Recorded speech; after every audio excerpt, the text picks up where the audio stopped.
Hyderabad real estate రంగానికి 2024 అంతగా కలిసి రాలేదని పరిశ్రమ వర్గాలు విశ్లేషించాయి. వాణిజ్య విభాగంలో సానుకూలత నమోదైన గృహ నిర్మాణంలో విక్రయాల పరంగా ఆశించినంతగా మార్కెట్ లేకపోవడం నిరాశపరిచిందని బిల్డర్లు చెబుతున్నారు. మార్కెట్ పరుగులు తీస్తున్నప్పుడు అనుభవం లేకపోయినా ఎంతో మంది కొత్త వాళ్లు బిల్డర్ల అవతారం ఎత్తారు.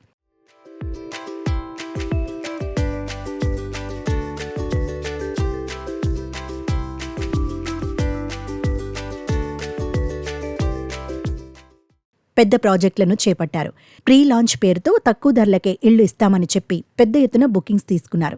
వేల సంఖ్యలోనే వినియోగదారులు ఈ ప్రాజెక్టుల్లో కొనుగోలు చేశారు. వీరి నుంచి సేకరించిన సొమ్ముతో ప్రాజెక్టు చేపడితే ఈ పాటికి పూర్తయ్యే దశలో ఉండేవి. ఆ సొమ్మును ఇతరత్రా మళ్లించారు.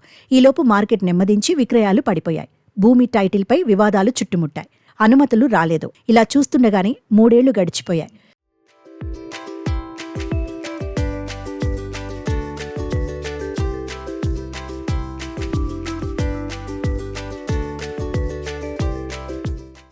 ఓపిక నశించిన కొనుగోలుదారులు పోలీసులకు ఫిర్యాదు చేయడంతో పలువురు బిల్డర్లు 2024లో కటకటాల వెనక్కి వెళ్లారు. కొన్నవాళ్లు ఆర్థికంగా ఎంతో నష్టపోయి లబోదిబో అంటున్నారు. వీరికి 2024 నిరాశనే మిగిల్చింది.